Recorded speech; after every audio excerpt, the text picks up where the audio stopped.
So I think being practical and realistic and also having a sense of humor about things has helped save my life on multiple occasions. What do you think is the biggest opportunity in tech hubs outside of Silicon Valley and New York City? Oh, I mean, just the people, the innovation, the perspective.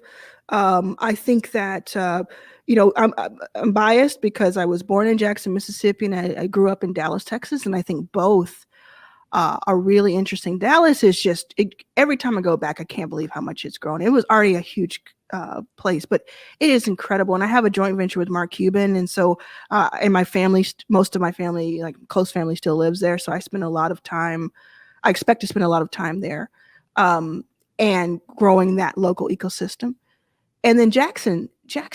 I lived in Jackson for just a little bit of time when I was a senior in high school, and we were unfortunately, again, homeless. It's been a pattern, and we stayed with family. And this is my senior year. I had been at the same school all my life in Dallas, and it was a very nice school.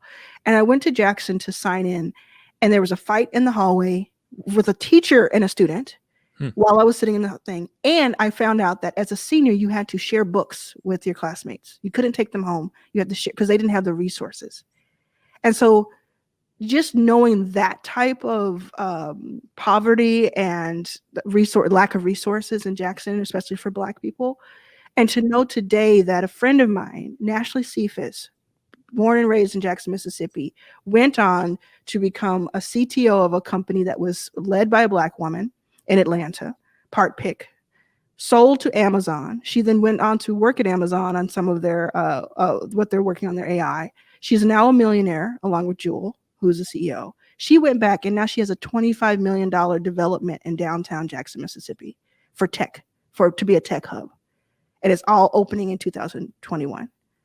And so because what I see as the opportunity is that let everybody else go and run to these places that they think are the meccas and have their fun. But we can, as angel investors and as part of the tech ecosystem, we can live like kings and queens in our local areas, and we can really catalyze innovation and be part of that foundation. So it's incredibly exciting. And in our lifetimes, we'll never reach all of the potential there. And it's incredibly inspiring. I'm so glad you shared that story because I think it just perfectly illustrates the example of untapped potential in tech outside of Silicon Valley. And I know you're doing a lot more with your recent projects to tap into more of that potential.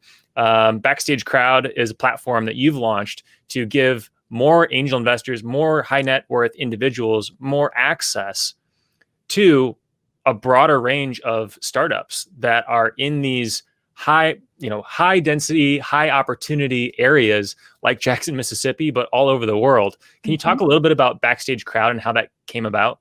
Yeah, Backstage Crowd is our new syndicate. We just launched it officially this year. We launched it in June and have been able to put together 10 deals for accredited investors, $1.6 million dollars raised. The first deal we did $500,000 in 2 weeks.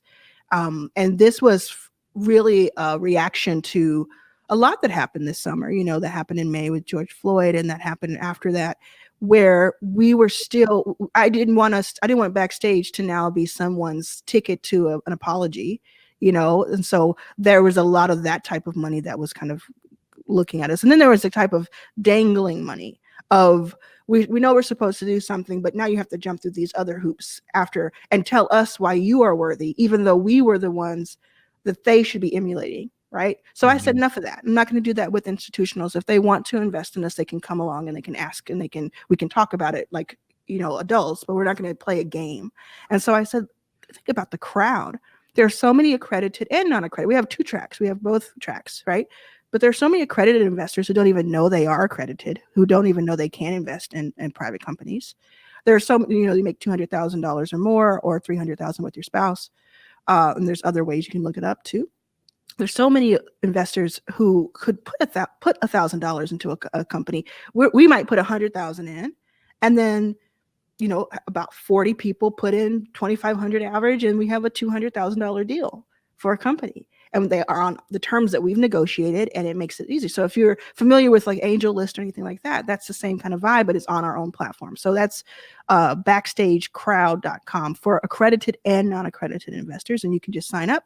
When you sign up for it, you'll get an immediate email that tells you a lot of not next steps, but tells you a lot of information to reference. There's a FAQ on the site itself, and we've had a lot of fun with that. And I think in January, we're going to really crank things up, and it's going to be very exciting.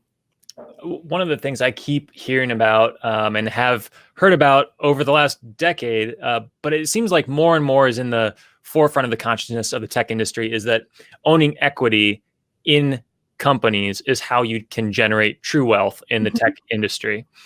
And you've already mentioned one with a founder generating wealth by starting several companies, this new development project in Jackson, Mississippi. How are investors now, because of platforms like Backstage Crowd, generating true wealth by owning more equity? Well, so it's we have it right now. You see the DoorDash, you see Airbnb, you see Slack, you see all of that happening, and you hear all the stories of I put in $5,000 and now it's worth all this. Now that is very rare. First of all, venture is risky, and I say that to everybody. But the reason most of the people saying today, 7 years later, 5 years later, I put in 5,000 is because they were part of some sort of little closed group. They went to college with this person, or they knew that person, or whatever, they got in, and that's how they're able to do it. If you do that enough and you diversify your portfolio in tech enough, you could have some outsized returns if you're diligent and disciplined and you go through a lot of steps. But the problem had been in the past, before there was the Angel List and all those types of platforms, where you couldn't get into the deals to begin with. So then it doesn't really matter. But with Backstage Crowd, we have all types of companies that we spent the last 5 years really working with and, in the trenches with. And there are some of those companies, again, all speculative and all risky, but there are some of those companies who could go on to be those billion-dollar companies that we're talking about.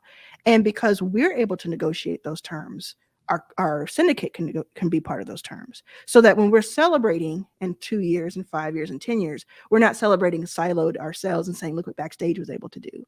We're saying we all got a slice of this.